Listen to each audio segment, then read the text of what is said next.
विधानसभा निवडणुका लागतील तेव्हा कोणाचेही आव्हान स्वीकारेल असा चिमटा काढीत माळशेज घाटातील MTDCच्या हॉलमध्ये मुरबाड विधानसभा क्षेत्रातील विकास कामे, प्रस्तावित विकास कामांची माहिती आमदार किसन कथोरे यांनी दिली।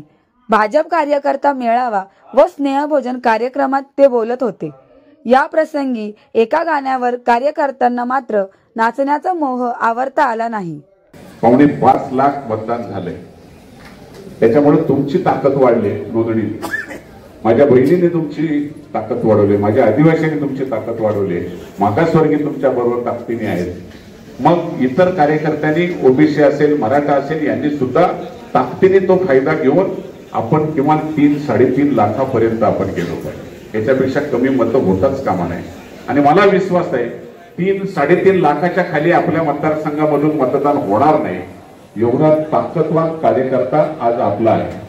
नियोजन कधी कधी चुकलं तर आपली गडबड होते आणि म्हणून प्रत्येक कार्यकर्त्याने आपला गाव, आपला बूथ, जेवढे बूथ प्रमुख नेमले त्यांनी सुद्धा चांगल्या विचारातून जोडण्याचा गावागावांचा केला पाहिजे। कारण 90% मतदान करणारी गावं आपल्याकडे, काही ठिकाणी तर 100% मतदान करतात।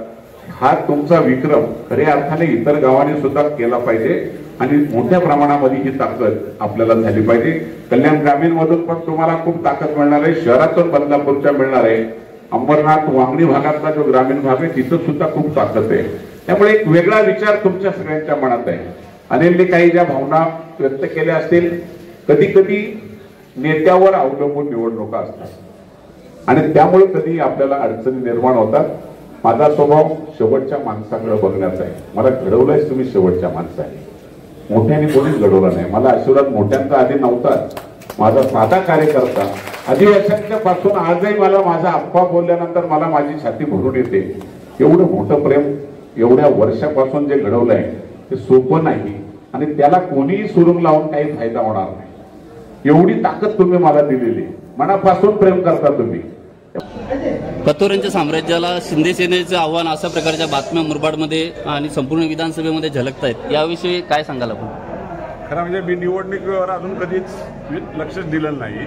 मी फक्त माझ्या शेवटच्या माणसाच्या विकासावरच माझं काम चालू आहे। अजून ज्यावेळेला निवडणुका लागतील त्या टायमाला आव्हान कोणाचंही स्वीकारेन। साहेब, आज आपण या ठिकाणी माळशेजमध्ये स्नेहभोजन कार्यकर्त्यांचा मेळावा घेतला आहे, या प्रसंगी कार्यकर्त्यांना काय आवाहन कराल? गेल्या 15 वर्षापासून ही परंपरा आहे। 1 वर्ष खंडित झाला होता कोविडच्या काळामध्ये। परंपरा आहे, माझा कार्यकर्ता इथं हौशीने येतो, उत्साह घेऊन जातो आणि माझ्यावर प्रेम करतो आणि जनतेची कामं करतो। हाच या माळशेजचा खरा वैशिष्ट्य आहे।